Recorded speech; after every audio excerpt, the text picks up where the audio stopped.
Hello students, मैं निखिल रघुवंशी एक बार फिर से साक्षर ऑनलाइन लर्निंग में आप सबका स्वागत करता हूं। आज का जो वीडियो है वो 12th क्लास की ज्योग्राफी सब्जेक्ट में जो सेकंड बुक है भारतीय भूगोल, उसका फर्स्ट चैप्टर लेके आया हूं जिसका नाम है जनसंख्या, वितरण, घनत्व, वृद्धि और संगठन। तो इस अध्याय में हम भारत की जनसंख्या के वितरण, घनत्व, वृद्धि और संगठन के बारे में विस्तार से पढ़ेंगे। तो आइए ज़्यादा समय ना लगाते हुए हम अपने टॉपिक पे हम सबसे पहले अपनी इस अध्याय के नाम को समझते हैं। जनसंख्या का अर्थ क्या है? ये दो शब्दों से मिलकर बना है, एक है जन, लोग, और एक संख्या मतलब उनकी गिनती। जनसंख्या किसी भी देश के लोगों की अपनी एक जनसंख्या होती है, क्योंकि वो जो देश होता है जनसंख्या के आधार पर ही कई नीतियाँ या कई प्रकार की योजनाएं बनाता है। तो उसी को आज हम विस्तार पूर्वक समझेंगे कि इसमें कौन कौन सी स्थितियां उत्पन्न होती हैं। तो इसमें सबसे पहला हमारा आता है जनसंख्या का वितरण।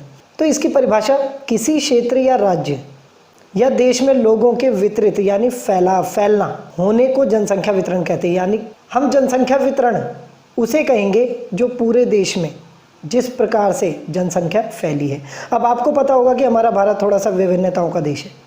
यहाँ पर बहुत सारे राज्य हैं और उन सभी राज्यों का अपना अलग अलग जनसंख्या का स्वरूप है और क्षेत्रफल का स्वरूप है। तो यहाँ पर उन सभी क्षेत्रों में जो जनसंख्या वितरित है या फैली है या उनका वितरण ही जनसंख्या का वितरण कहलाता है। लेकिन भारत में जनसंख्या के वितरण के कारण एक समान नहीं है। देश में यानी भारत देश में हम वितरण को भिन्न भिन्न प्रकार से देख सकते हैं। अगर हम देखें सभी राज्यों की बात करें तो उत्तर प्रदेश, महाराष्ट्र, मध्य प्रदेश, राजस्थान, बिहार, सभी राज्यों में जनसंख्या है। लेकिन उन सभी राज्यों का जो भूगोल है वो भिन्न भिन्न प्रकार का है, जिसके वजह से यहाँ पर उनका वितरण भी अलग अलग देखा जा सकता है। आगे देखते हैं, जिसमें जनसंख्या उस क्षेत्र का आकार तथा उस क्षेत्र का भूगोल महत्वपूर्ण भूमिका निभाता है। अगर हम बात करें किसी भी राज्य की तो उस राज्य का दो चीज़ें, एक तो जनसंख्या और एक आकार, ये सबसे महत्वपूर्ण ऐसे कारक है जिसकी वजह से वहाँ पर जनसंख्या बढ़ती है या घटती है, यानी वितरण होता है।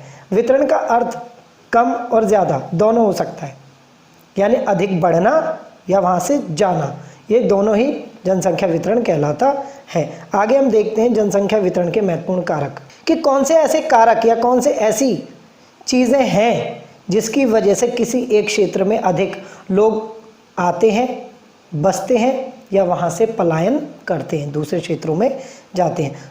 तो जनसंख्या वितरण के कारकों को हमारे समाजशास्त्री दो भागों में विभाजित करते हैं। यानी हमारे जितने भी भूगोलवेत्ता या समाज को देखने वाले, लोगों को देखने वाले विद्वान हैं, वो जनसंख्या के वितरण के कारकों को यानी उन कारकों को जो जनसंख्या को इफ़ेक्ट करता है दो भागों में बांटते हैं। पहला आता है प्राकृतिक, जिसे भौतिक कारक भी कहते हैं। इसमें सबसे मेन फैक्टर होता है भूगोल। वहाँ का एक भूगोल होता है कि वो पहाड़ी क्षेत्र है, मरुस्थलीय क्षेत्र है, मैदानी क्षेत्र है या समुद्री क्षेत्र है। दूसरा कारक आता है जल और तीसरा आता है जलवायु। अब इनको हम विस्तार पूर्वक समझने की कोशिश करते हैं। इस चैप्टर में भी वही सब जनसंख्या के वितरण के महत्वपूर्ण कारक होंगे जो हमने फर्स्ट बुक में देखे थे। क्योंकि जनसंख्या किसी भी क्षेत्र की हो, चाहे वो राज्य स्तर की हो, चाहे वो विश्व स्तर एक दूसरे देशों की हो, तो उन सभी लोगों को एक जगह से दूसरी जगह पर आने जाने या बसने के लिए सबसे महत्वपूर्ण यही कारक होते हैं, जिसकी वजह से वहाँ पर जनसंख्या में उतार चढ़ाव अधिक या कम होना देखा जाता है। जिसमें हम सबसे पहला कारक भूगोल को देखते हैं। भूगोल का अर्थ वहाँ की भू आकृति होती है। भू आकृति मतलब वहाँ पर किस तरीके का भूगोल है, कैसी वहाँ पर भूमि है, तो वो सबसे महत्वपूर्ण कारक मानी जाती है जनसंख्या के वितरण के लिए। तो यहाँ पर हम बात करें कि आप सबको पता होगा कि मरुस्थलीय तथा पहाड़ी क्षेत्रों में किसी भी प्रकार की कोई भी सुविधाएं नहीं होती, जिसकी वजह से ज़्यादा से अगर हम पुराने समय से देखते हैं इतिहास से ही, तो सबसे अधिक जो लोग थे वो अपनी बस्तियां, गांव या फिर शहर नदियों के किनारे और मैदानी क्षेत्रों में ही बसाते हैं या ढलान वाले क्षेत्रों में, क्योंकि वहाँ पर बहुत ज़्यादा सुविधाएं प्राप्त होती हैं उनको, प्रकृति से वस्तुएं उनको प्राप्त हो जाती हैं जिससे वहाँ पर रहना सरल होता है। यहाँ पर जनसंख्या का ये पहला कारक माना जाता है भूगोल, भू आकृति, कि हमारे भूगोल के अंतर्गत देखें तो कई प्रकार के भूगोलिक क्षेत्र पाए जाते हैं, लेकिन सबसे ज़्यादा अगर हम वितरण देखें तो वो मैदानी या ढलान वाले क्षेत्रों में होते हैं। उसके विपरीत अगर हम देखें तो पहाड़ों पे या फिर मरुस्थलीय क्षेत्रों में वो वितरण कम से कम देखा जाता है। दूसरा कारक हमारा आता है जल। अगर हम जल की उपलब्धता को देखें तो जल की उपलब्धता दूसरा कारक माना जाता है। वहाँ पर जल कम मात्रा में है, अधिक मात्रा में है, क्योंकि जल उनका प्राथमिक कारक होता है। जल के बिना उनका या किसी का भी जीवन संभव नहीं होता, जिसकी वजह से जल वहाँ पर फसलों को उगाने के लिए, उद्योग लगाने के लिए तथा नदियों के द्वारा या फिर जलमार्ग के द्वारा एक जगह से दूसरी जगह पर आने जाने के लिए भी महत्वपूर्ण होता है। तो दूसरा कारक जल भी होता है, जिस कारण वो नदी, घाटी, नहर, झीलों या तालाबों के किनारे ही उस समय पर भी घर बनाते थे और आज भी लोग इन्हीं क्षेत्रों में बसने की कोशिश करते हैं। इसी प्रकार से हम जलवायु फैक्टर भी देखते हैं। जलवायु भी एक महत्वपूर्ण कारक माना जाता है। अगर हम वर्तमान समय की बात करें तो कोई भी व्यक्ति ऐसे क्षेत्र में बसना चाहता है जहाँ पर सारी चीज़ें ना तो बहुत अधिक हो और ना ही बिल्कुल कम हो, यानी वहाँ पर जलवायु भी एक महत्वपूर्ण कारक माना जाता है, जिसकी वजह से वहाँ पर उन क्षेत्रों में लोगों की बसावट कम या ज़्यादा पाई जाती है। उदाहरण के लिए अगर हम बात करें तो मैदानी क्षेत्रों की जो जलवायु हो, ना तो गर्म है ना ही ठंडी है, जिसके कारण यहाँ पर ये बैलेंस बना हुआ है। और इसी के विपरीत अगर हम देखें तो हिमाचल या फिर आप देखेंगे कश्मीर में, लेह लद्दाख या फिर अलग अलग क्षेत्रों में देखते हैं, पहाड़ी क्षेत्रों में देखते हैं, बर्फीले क्षेत्रों में देखते हैं, वहाँ पर बहुत कम। तो ये थे जनसंख्या वितरण के कारक। लेकिन ये कौन से कारक थे? ये प्राकृतिक या भौतिक कारक थे। ठीक है, अब हम इसके विपरीत आर्थिक कारकों को देखते हैं। इसी प्रकार अब हम बात करेंगे आर्थिक कारकों की। आर्थिक कारक में 4 ये महत्वपूर्ण कारक माने गए हैं, जिसमें सबसे पहला नगरीकरण। नगरीकरण को ही शहरीकरण कहते हैं। दूसरा है औद्योगिकरण और तीसरा खनिज और चौथे में आता है सुविधाएं। तो अब इनको हम विस्तार पूर्वक एक एक करके समझने की कोशिश करते हैं। पहला आता है जैसे कि नगरीकरण या शहरीकरण। ये एक महत्वपूर्ण कारक माना जाता है जहाँ पर लोग आके बसते हैं। क्यों? क्योंकि उनको वहाँ पर सभी प्रकार की सुविधाएं प्राप्त हो सकती हैं। जैसे कि अगर हम बात करें तो नगर रोजगार के बेहतर अवसर प्रदान करते हैं। शहरों में रोजगार प्राप्त हो जाता है आसानी से। आपने देखा होगा हमारे गांव या हमारे क्षेत्रों से भारी संख्या में लोग आते हैं शहरों में और यहाँ पर बस के वो काम करते हैं और उन्हीं काम के द्वारा वो अपना विकास करते हैं। इसी प्रकार से हम बात करें कि नगरों में, इन शहरों में और भी कई सारी चीज़ें मिलती हैं, जैसे शिक्षा, चिकित्सा या अन्य प्रकार की सुविधा, और सबसे महत्वपूर्ण परिवहन और संचार के बेहतर साधन भी यहाँ पर प्राप्त होते हैं, जिसकी वजह से नगरीकरण सबसे महत्वपूर्ण कारक माना जाता है जनसंख्या के वितरण का। और यहाँ पर इन नगरों में, इन शहरों में कम क्षेत्रफल में भी अधिक जनसंख्या देखने को मिल जाती है। अगला आता है हमारा औद्योगिकरण। औद्योगिकरण की अगर बात की जाए तो औद्योगिक का मतलब ही आपको समझ होगा उद्योगों से, जो भी यहाँ पर इंडस्ट्री वगैरह काम या फिर रोजगार से संबंधित। ये औद्योगिकरण कारक जो है रोजगार के अवसर उपलब्ध कराती है सबसे पहली चीज़, और बड़ी संख्या में लोगों को अपनी ओर या अपने क्षेत्रों में आने के लिए प्रोत्साहित करती है, आकर्षित करती है। और यहाँ पर ग्रामीण क्षेत्रों से लोग भारी संख्या में आते हैं और इन कारखानों में, इन उद्योगों में वो श्रमिकों के रूप में काम करते हैं। और यहाँ पर हर एक वर्ग को अलग तरीके का काम मिल जाता है, चाहे वो शिक्षित हो चाहे वो अशिक्षित हो, जिसकी वजह से यहाँ पर जनसंख्या बढ़ती है, क्योंकि यहाँ पर इन उद्योगों में हर एक तरीके के व्यक्ति आते हैं, चाहे वो शिक्षित अशिक्षित हों, पढ़े लिखे हों, हर प्रकार के लोग यहाँ पर आके अपना एक योगदान देते हैं, जिसकी वजह से यहाँ पर जनसंख्या बढ़ती है उद्योगों के कारण, और इन क्षेत्रों में जनसंख्या और अधिक सघन होती जाती है, कंजस्टेड होते जाते हैं। औद्योगिकरण की तरह खनिज जिन क्षेत्रों में पाए जाते हैं वहाँ पर भी जनसंख्या का वितरण अधिक होता है और वो क्षेत्र भी सघन हो जाते हैं, क्योंकि इन क्षेत्रों में ये जो भूमि के अंदर से ये जो स्रोत प्राप्त होते हैं, तो वहाँ पर बड़े बड़े उद्योग आते हैं, प्लांट्स आते हैं, फैक्ट्रियाँ लगाई जाती हैं, और उनमें काम करने के लिए अलग अलग दूर दूर के क्षेत्रों से कई सारे लोग श्रमिक बन के या अन्य प्रकार के अधिकारी बन के जाते हैं, जिससे वहाँ पर एक नई जनसंख्या उत्पन्न होती है। वहाँ पर उस छोटे से क्षेत्र में भारी जनसंख्या अपना गुजारा करती है, जिसकी वजह से इन क्षेत्रों में जनसंख्या का घनत्व अधिक हो जाता है। इसी प्रकार एक और महत्वपूर्ण कारक है जो है सुविधाएं। सुविधाएं मतलब वहाँ पर जो फैसिलिटी होती हैं, फैसिलिटी भी लोगों को अपने क्षेत्रों की ओर आकर्षित करती हैं। जब जहाँ पर शिक्षा की फैसिलिटी, चिकित्सा की फैसिलिटी या अन्य प्रकार के रहने की सुविधाएं होंगी, आधुनिकता होगी, तो ज़्यादा से ज़्यादा धनी और निर्धन लोग सभी इन क्षेत्रों में जाने लगेंगे, जिससे इन क्षेत्रों की जनसंख्या में वृद्धि होगी या जनसंख्या वितरण अधिक हो जाएगा। तो ये सारे कुछ ऐसे मुख्य कारक हैं या आर्थिक कारक हैं जिनकी वजह से इन क्षेत्रों में जनसंख्या का वितरण अधिक होता है। इसी प्रकार अगला टॉपिक आता है जनसंख्या का घनत्व। तो जनसंख्या का घनत्व क्या होता है? तो किसी देश के प्रत्येक वर्ग किलोमीटर में पाए जाने वाले व्यक्तियों की जनसंख्या को जनसंख्या घनत्व कहा जाता है। यानी अगर हम देखें उस क्षेत्र में, उस क्षेत्र के क्षेत्रफल को अगर देखा जाए तो उसका एक वर्ग किलोमीटर, एक किलोमीटर और ये वर्ग किलोमीटर, इसमें जितने भी लोग रहेंगे वर्ग किलोमीटर के अंतर्गत रहने वाले लोगों की जो संख्या है वो जनसंख्या घनत्व कहलाता है। अगर हम बात करें तो 2011 में जो अभी तक की सबसे अंतिम जनगणना हुई है उसके अनुसार भारत का जनसंख्या घनत्व 382 व्यक्ति वर्ग किलोमीटर है। यानी अगर हम देखें तो एक वर्ग किलोमीटर के अंतर्गत अभी भारत के अंदर 382 लोग रहते हैं। ये भारत का जनसंख्या घनत्व माना गया है।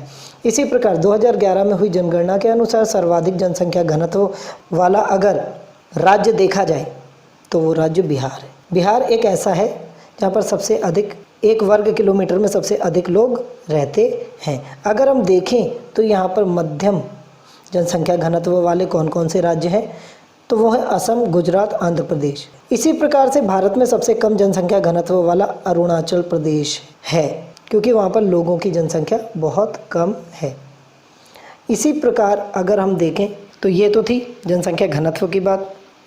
जनसंख्या की वृद्धि दो समय बिंदुओं के बीच किसी क्षेत्र विशेष में लोगों की जनसंख्या में होने वाले परिवर्तन को कहा जाता है। अच्छा, एक चीज़ यहाँ पर आती है कि यहाँ पर जो बोला गया, जैसे कि मैं उदाहरण के लिए लेता हूँ 1990 से 2010, एक बिंदु, दो बिंदु, इन दोनों के बीच में ये जो एक लॉन्ग डिस्टेंस है, इनके बीच में जो परिवर्तन आता है जनसंख्या का, कौन सा? जनसंख्या का परिवर्तन आता है, उसी को जनसंख्या की वृद्धि कहते हैं। अब ये परिवर्तन या तो अधिक भी हो सकता है या ये परिवर्तन कम भी हो सकता है, लेकिन दोनों ही वृद्धि कहलाएंगे। यानी अगर हमने देखा यहाँ पर 1990 से लेके 2010 के बीच में जो जनसंख्या में परिवर्तन आया या वहाँ पर कम हुई या अधिक हुई, वही हमारा जनसंख्या की वृद्धि कहलाती है। और ये दो अलग अलग समय बिंदु के बीच की बात करते हैं। दोबारा एक बार समझते हैं। जनसंख्या वृद्धि दो समय बिंदुओं के बीच किसी क्षेत्र, यानी एक क्षेत्र को ही हम आंकेंगे और उसी क्षेत्र, जैसे उदाहरण के लिए दिल्ली को ही हम समझें, दिल्ली की जनसंख्या के बारे में ही समझेंगे, लेकिन हम दो अलग अलग 1990 से लेकर 2010 इतने टाइम पीरियड के बीच में परिवर्तन को देखेंगे, वो आपकी जनसंख्या वृद्धि कहलाएगी। जनसंख्या वृद्धि की दर को प्रतिशत में व्यक्त किया जाता है। यानी अगर हम बात करें तो जितनी भी भारत की जनसंख्या उसको हम 100% मानेंगे और उसी के अनुसार हम प्रतिशत में उसको आंकेंगे। उसका जो भी हमें अंतर निकालना है वो हम प्रतिशत में निकालेंगे। जनसंख्या वृद्धि के दो मुख्य घटक होते हैं, यानी इसके भी दो मुख्य घटक कारक हैं। यानी जनसंख्या वृद्धि कम या ज़्यादा किस प्रकार से होती है, कौन सी ऐसी स्थितियाँ यहाँ पर होती हैं। यानी कि अगर हम देखें तो जनसंख्या वृद्धि दो कारणों से कम ज़्यादा हो सकती है। वो कारक कौन से? पहला है प्राकृतिक कारक। प्राकृतिक कारक उस क्षेत्र, यानी जिस भी क्षेत्र की हम जनसंख्या वृद्धि को देख रहे हैं, उस क्षेत्र में होने वाले जन्म तथा मृत्यु पर निर्धारित। यानी वहाँ पर या तो कमी आ सकती है जन्म की वजह से, वृद्धि हो सकती है जन्म की वजह से, या कमी आ सकती है मृत्यु की वजह से। यानी मृत्यु दर और जन्म दर दोनों महत्वपूर्ण कारक हैं उस क्षेत्र की जनसंख्या वृद्धि में, यानी कम या ज़्यादा करने में। इसी प्रकार हम बात करते हैं कि जनसंख्या वृद्धि में अभिप्रेरित कुछ ऐसे और भी चीज़ें, जैसे कि आंतरिक व बाह्य आवागमन पर आधारित। यानी हम देखेंगे कि कुछ ऐसा भी होता है हमारी जनसंख्या में कई बार लोग ना तो ज़्यादा पैदा होते हैं और ना ही अधिक मरते हैं, लेकिन कुछ लोग या तो बाहर से आ जाते हैं और इस क्षेत्र में बस जाते हैं, या इस क्षेत्र से जाके किसी दूसरे क्षेत्र में बस जाते हैं, तो भी यहाँ पर जनसंख्या में वृद्धि होती है। क्यों? क्योंकि किसी न किसी तरीके का परिवर्तन तो आया जाने और आने में। इसी प्रकार हम बात करते हैं, जैसे प्राकृतिक में हमने पढ़ा कि उस क्षेत्र में होने वाले जन्म तथा मृत्यु दर, यानी वहाँ पर या तो जन्म दर बढ़ जाती है तो लोगों की संख्या बढ़ जाती है, या मृत्यु दर अधिक हो जाती है तो लोग कम हो जाते हैं, यानी कम या ज़्यादा यहाँ पर भी अंतर है। तो ये था हमारा जनसंख्या वृद्धि। आगे आता है हमारा यहाँ पर विगत कुछ समय से, यानी हाल में ही कुछ अलग समय से भारत जनसंख्या की वृद्धि को जन्म दर और मृत्यु दर तथा प्रवास की दर प्रभावित कर रही है। यानी आने वाले कुछ टाइम से हमारे भारत की जो ये जनसंख्या है प्रभावित हो रही है, किससे? जन्म दर से, मृत्यु दर से या प्रवास। तो ये मेन फैक्टर वहाँ पर देखे जा रहे हैं। अब हम यहाँ पर समझने की कोशिश करेंगे कि जैसे कि कुछ समय से भारत जनसंख्या की वृद्धि को, यानी भारत की जनसंख्या की वृद्धि को जन्म दर और मृत्यु दर तथा प्रवास की वजह से प्रभावित होना पड़ रहा है या प्रभावित कर रही है। ये जो चीज़ें हैं इसमें 4 ऐसे चरण आते हैं या अवस्थाएं आती हैं जिनको समझना बहुत ज़रूरी है, और इनको 4 चरणों के आधार पर पूरी शताब्दी को समझा गया है कि आरंभिक 1901 से लेके 2000 तक कौन कौन सी ऐसी अवस्थाएं आईं या उनमें क्या कैसे परिणाम निकले। तो अगर हम देखें सबसे पहली प्रथम अवस्था को, तो प्रथम अवस्था आपकी 1901 से लेके 1921 तक थी। इसी प्रकार पहला पॉइंट आता है जनसंख्या की वृद्धि दर स्थिर थी।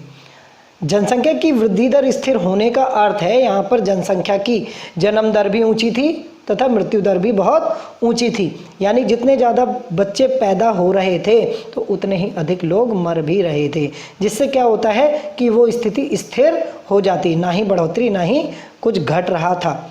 लेकिन इसका जो उत्तरदायी कारण क्या था, तो हम यहाँ पर बात करते जन्म दर और मृत्यु दर दोनों ऊंचे थे, ये महत्वपूर्ण उत्तरदायी कारण था। क्यों? उसको समझते हैं। स्वास्थ्य और चिकित्सा में कमी थी, जिसकी वजह से यहाँ पर लोगों को बचाया नहीं जा रहा था। लोग जितने ज़्यादा संतान उत्पन्न हो रही थी, जनसंख्या बढ़ रही थी, उतने ही ज़्यादा बीमारियों से लोग कम हो रहे थे। अब यहाँ पर संतान ज़्यादा बढ़ाने का कारण क्या था? निरक्षरता थी, क्योंकि यहाँ पर लोग पढ़े लिखे नहीं थे, जिसकी वजह से लोग यहाँ पर संतान भी भारी मात्रा में पैदा कर रहे, और वही लोग जनसंख्या बढ़ रही थी और चिकित्सा की कमी के कारण मर भी रहे थे। भोजन व आधारभूत वस्तुओं में कमी भी आ गई। अब लोगों के मरने का कारण क्या है कि वहाँ पर उत्पादन में तो बढ़ोतरी नहीं हुई, जनसंख्या में बढ़ोतरी हुई। जनसंख्या में बढ़ोतरी होने की वजह से भोजन तथा उनके आधारभूत जो वस्तुएं थी वो कम हो गई, जिसकी वजह से यहाँ पर मृत्यु दर भी बढ़ गई। तो पहला चरण आपका आता 1901 से 1921 तक, और यहाँ पर जनसंख्या वृद्धि दर स्थिर थी, यानी जितनी अधिक जन्म दर थी उतनी ही अधिक मृत्यु दर भी देखी जा रही थी। अब हम बात करते हैं दूसरी अवस्था की। अब दूसरी अवस्था जो थी हमारी 1921 से 1951 तक के समय काल में देखी गई। इस अवस्था या काल को जनसंख्या की स्थिर वृद्धि के रूप में जाना जाता है, यानी कि यहाँ पर तेजी से वृद्धि हुई। अब वृद्धि हुई तो उसके कारण क्या थे? मृत्यु दर में कमी और जन्म दर ऊंची थी। इस काल में आपका मृत्यु दर में कमी आई और जन्म दर में उछाल, यानी कि वृद्धि हो गई, जिसकी वजह से जनसंख्या में क्या होगा? बढ़ोतरी होगी, यानी यहाँ पर वृद्धि का रूप देखा गया। आगे हम देखेंगे यहाँ पर ये मृत्यु दर में कमी क्यों आई या जन्म दर ऊंची क्यों हुई। तो स्वास्थ्य और चिकित्सा के क्षेत्र में सुधार हुआ। अब स्वास्थ्य और चिकित्सा के क्षेत्र में सुधार हो गया, लेकिन शिक्षा अभी तक नहीं गई।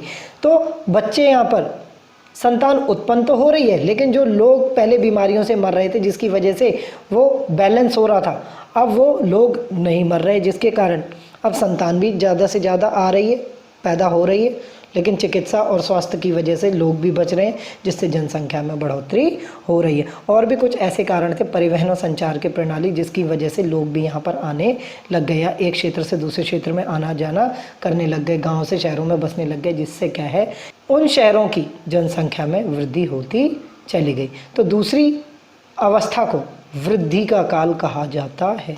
इसी प्रकार हम तीसरी अवस्था को अगर देखते हैं तो तीसरी अवस्था 1951 से 1981 के बीच की थी। इस अवस्था को जनसंख्या का विस्फोट कहा जाता है। विस्फोट का मतलब है जनसंख्या का तीव्र गति से बढ़ने को कहा जाता है। एक ऐसी स्थिति जब यहाँ पर जनसंख्या इतनी अधिक बढ़ जाए कि उनके मूलभूत आवश्यकताओं को पूरा करना कठिन हो जाए।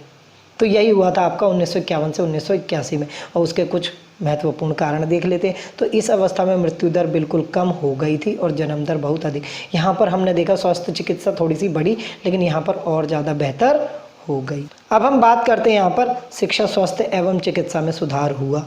यहाँ पर संतान उत्पन्न तो कर रहे हैं, अभी पूरी तरीके से शिक्षा नहीं सभी क्षेत्रों में आई थी, लेकिन जागरूक हो रहे थे। लेकिन सबसे बड़ा जो मेन कारण था वो था अंतर्राष्ट्रीय प्रवास। अंतर्राष्ट्रीय प्रवास क्या होता है? देखो, ये जो समय काल था वो ही था जब हमारे भारत में विभाजन हुआ और भारी मात्रा में लोग बाहर से आए। इस काल में अंतर्राष्ट्रीय प्रवास के अंतर्गत तिब्बती बहुत सारे प्रवासी आए, भारत में बस गए।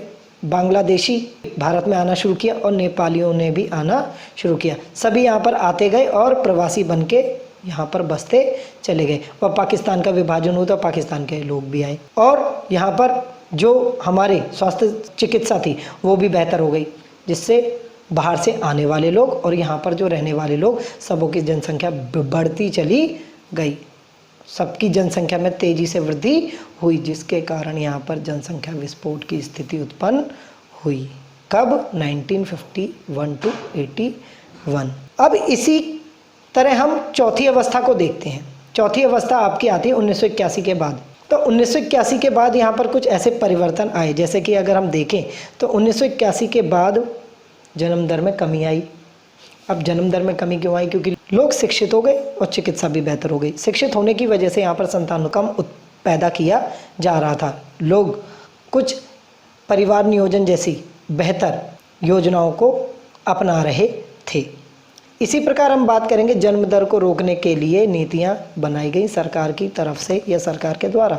वो सरकार के द्वारा जो नीतियां बनाई गई थी जिसमें नसबंदी भी आती है। लोगों को ये समझाना कि कम संतान उत्पन्न करेंगे तो ज़्यादा बेहतर तरीके से परवरिश कर सकेंगे। तो ये भी कुछ एक महत्वपूर्ण कारण रहा जिसकी वजह से वहाँ पर जन्म दर कम हुई।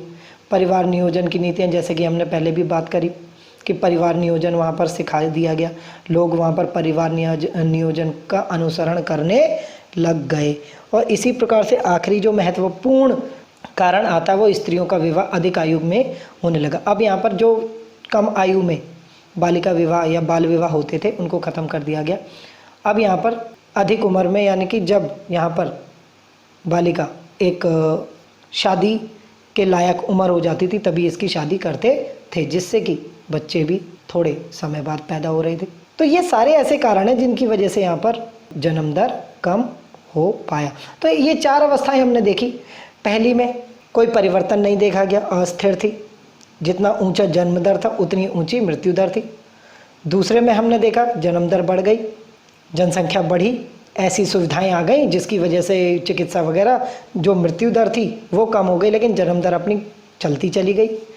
लेकिन तीसरी अवस्था हम जनसंख्या विस्फोट का देखते हैं, जिसमें जितने लोग मर रहे थे वो भी बच गए चिकित्सा की वजह से, जितने संतान उत्पन्न हो रही थी वो तो हो ही रही थी, और सबसे महत्वपूर्ण अंतर्राष्ट्रीय प्रवास। और चौथी अवस्था में हम देखेंगे कि एक परिवर्तन देखा गया जिसमें जन्म दर कम हो गई शिक्षा और चिकित्सा के और कुछ सरकारी नीतियों की वजह से। आगे हम देखेंगे जनसंख्या वृद्धि में क्षेत्रीय भिन्नताएं। यानी अगर हम देखें तो हमारा जो देश है भारत वो भिन्नताओं का देश है। तो यहाँ पर जो राज्य हैं उन राज्यों में हर तरीके की भिन्नता देखी जा सकती है, जिसमें हम जनसंख्या में भी भिन्नताएं देखेंगे। ये अध्याय ज़्यादा बड़ा नहीं है, लेकिन इसमें से शॉर्ट क्वेश्चंस बहुत आ जाते हैं, ज़्यादा मुश्किल भी नहीं है। अगर आप देखेंगे तो जो आपने वर्ल्ड वाला जनसंख्या से संबंधित चैप्टर किया होगा वही है सेम, बस इसके आंकड़े भारत के अनुसार बताए गए हैं और क्षेत्रीय स्वरूप। तो अब हम देखते हैं यहाँ पर कि भारत के इन राज्यों में निम्न वृद्धि दर है। यानी यहाँ पर जन्म दर है तो, लेकिन वो उतनी तेज़ी से नहीं बढ़ रही, और उसके कई सारे कारण हैं। लेकिन वो कौन कौन से क्षेत्र हैं सबसे पहले हम ये देखते हैं, जैसे केरल, कर्नाटक, तमिलनाडु, आंध्र प्रदेश, ओडिशा। ये सभी ऐसे क्षेत्र हैं जहाँ पर वृद्धि दर कैसी है? निम्न है। ये सारे वही क्षेत्र हैं जो शिक्षित क्षेत्र हैं, और शिक्षित होने की वजह से यहाँ पर अगर हम देखें तो कभी भी 20% से अधिक यहाँ की वृद्धि दर नहीं हुई। इसी प्रकार और भी दूसरे क्षेत्र हैं जहाँ हम देखेंगे कि भारत के इन राज्यों में उच्च वृद्धि दर है। तो उच्च वृद्धि दर वाले जो राज्य हैं वो कौन कौन से? महाराष्ट्र, राजस्थान, पंजाब, हरियाणा प्रदेश, यूपी, बिहार। या यहाँ पर उच्च वृद्धि दर के मुख्य कारण है अशिक्षा, निरक्षरता, और सबसे ज़्यादा यहीं के लोग अन्य क्षेत्रों में कार्य या मजदूरों के रूप में जनसंख्या जाती और अन्य राज्यों में बस जाते हैं। पहले जो लाइन में हमने देखा यहाँ पर निम्न वृद्धि दर वाले थे और यहाँ पर उच्च वृद्धि दर वाले हैं। इसी प्रकार से ये दो भिन्नताएं हमने यहाँ पर देख ली। भारत की जनसंख्या में सबसे अधिक 20.9% युवा। अगर हम भारत की जनसंख्या की बात करें तो भारत की जनसंख्या है तो विश्व में दूसरे नंबर पे, लेकिन हमारे पास सबसे ज़्यादा प्लस पॉइंट यही है कि हमारे पास सबसे अधिक युवा हैं, युवाओं की जनसंख्या है।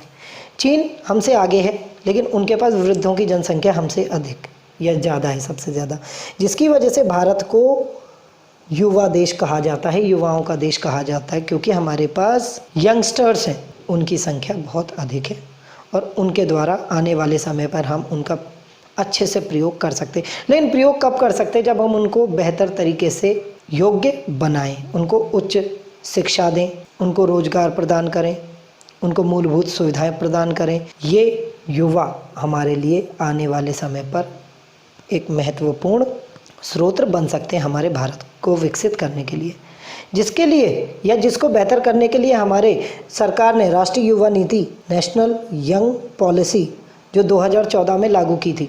इस नीति के अंतर्गत देश के युवाओं को अपनी पूरी क्षमता का उपयोग करने के लिए सक्षम बनाना और उनके द्वारा भारत को राष्ट्रों के समूह में अपना उचित स्थान प्राप्त करवाना है। यानी यहाँ पर क्या है कि जो हमारे ये युवा हैं उन सबको बेहतर बनाने की एक कोशिश की जा रही है, जो एक राष्ट्रीय युवा नीति बनाई गई थी। हम सभी को पता है जनसंख्या का संगठन किसे कहते हैं। संगठन का मतलब होता है गठन, गठन मतलब एक करना। अगर हम अपनी जनसंख्या को देखें तो हमारी जनसंख्या कई मायनों में विभाजित की जा सकती है। यानी कि अगर हम देखें तो हमारे कई वर्ग बनाए जा सकते हैं। जैसे हम देखें, सबसे पहले जनसंख्या में अलग अलग आयु वाले लोग एक साथ रहते हैं, जिसमें बच्चे, जवान, वृद्ध सभी शामिल होते हैं। इसी प्रकार हम देखें हमारी जनसंख्या संगठन की बात करें तो हमारे भिन्न भिन्न लिंगों के लोग भी हैं, अलग अलग स्थान या क्षेत्रों के लोग भी हैं जनसंख्या में शामिल हैं। इसी प्रकार अगर हम देखें तो हमारी जाति, भारत में जातियों की संख्या बहुत अधिक है, हर क्षेत्र में अलग अलग जातियाँ होती हैं, तो यहाँ पर भिन्न भिन्न जाति वाले भी लोग हैं, यानी जातियों का भी एक अपना समूह होता है और इस जनसंख्या में वो भी शामिल है। इसी प्रकार से और भाषा, अलग अलग भाषा बोलने वाले लोग भी इसमें शामिल हैं।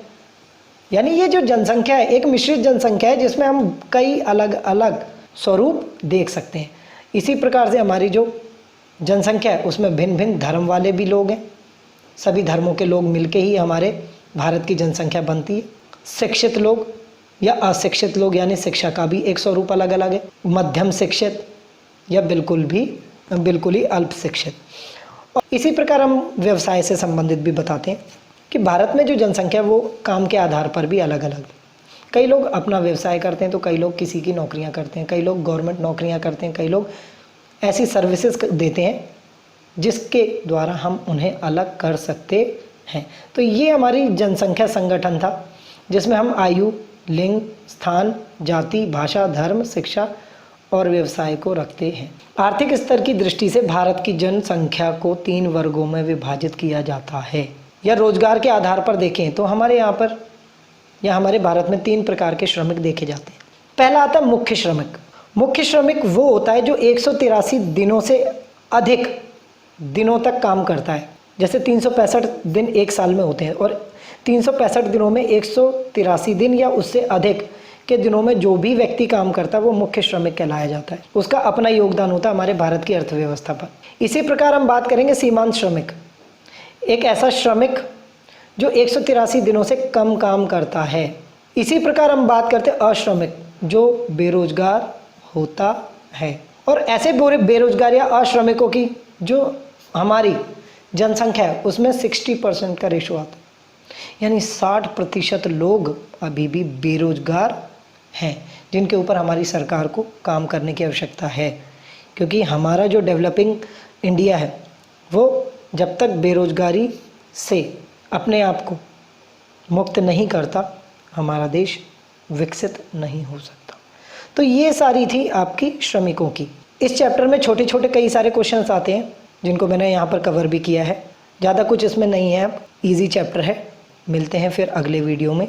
अगर आप सबको हमारी ये वीडियो पसंद आई हो तो प्लीज़ इसे अपने फ्रेंड्स के साथ शेयर कीजिए, इस वीडियो को लाइक कीजिए और चैनल को सब्सक्राइब करके बेल आइकन को ज़रूर दबाएं, जिससे टाइम टू टाइम जो भी हमारी वीडियो अपलोड होती हैं आप तक सीधे पहुंच सके। बाय बाय, टेक केयर, जय हिंद।